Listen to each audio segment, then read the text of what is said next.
আসসালামু আলাইকুম। Breaking news, Nahid Asif এবং আবু বাকিরকে হাসপাতাল থেকে উঠিয়ে নেওয়া হয়েছে। কোটা বৈষম্য বিরোধী আন্দোলনের সমন্বয়ক ঢাকা বিশ্ববিদ্যালয়ের শিক্ষার্থী নাহিদ ইসলাম, আসিফ মাহমুদ এবং আবু বাকার মজুমদারকে আইনশৃঙ্খলা বাহিনী সাদা পোশাকধারী আইনশৃঙ্খলা বাহিনী পরিচয় দিয়ে হাসপাতাল থেকে তাদেরকে উঠিয়ে নেওয়া হয়েছে। প্রিয় দর্শক, তারা গণস্বাস্থ্য একটি হসপিটালে চিকিৎসা নিচ্ছেন।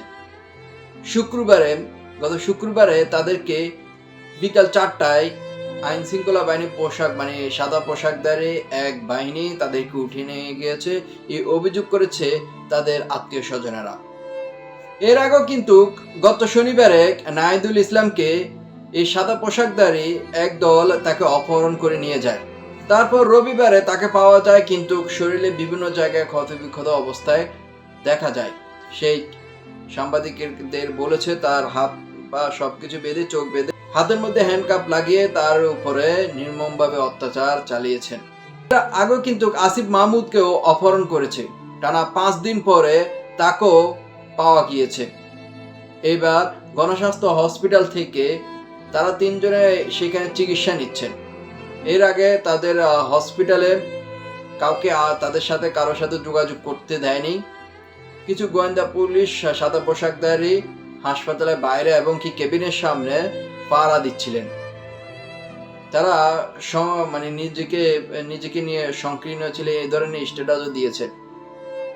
তারপর শুক্রবার বিকাল 4টায় আইন শৃঙ্খলা বাহিনী পরিচয় দিয়ে একদল তাদেরকে উঠিয়ে নিয়ে যায়।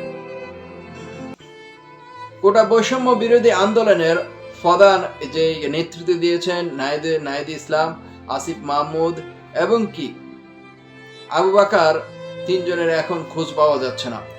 তাদের আত্মীয় স্বজনেরা থানায় গিয়েও কোনো খোঁজ পাননি। এ নিয়ে চলছে এখন সরগরম আলোচনা। কোটা বৈষম্য বিরোধী আরেক সমন্বয়ক এ বিষয় নিয়ে সাংবাদিকদেরকে বলেছেন যে তাদের যদি কিছু হয় তাহলে তারা বিভিন্ন বড় ধরনের আন্দোলনে ডাক দিবেন। দেখা যাক কি হয়।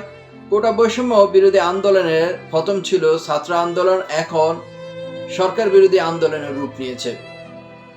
প্রথম থেকেই দেখে আসতেছি ছাত্র আন্দোলন, এখন সারা বাংলাদেশে কারফিউ জারি হয়েছে। সেনাবাহিনী ট্রল দিচ্ছেন, সেনাবাহিনীকে নিয়ে আবার বিতর্ক সৃষ্টি হয়ে গিয়েছে। সেনাবাহিনী জাতিসংঘ শান্তিরক্ষা বাহিনীর গাড়ি ব্যবহার করছে, লোগো ব্যবহার করছে ইউএন নামে, সে নিয়ে এখন বিতর্ক সৃষ্টি। যাই হোক প্রিয় দর্শক, ভালো থাকবেন, সুস্থ থাকবেন, নিরাপদে থাকবেন।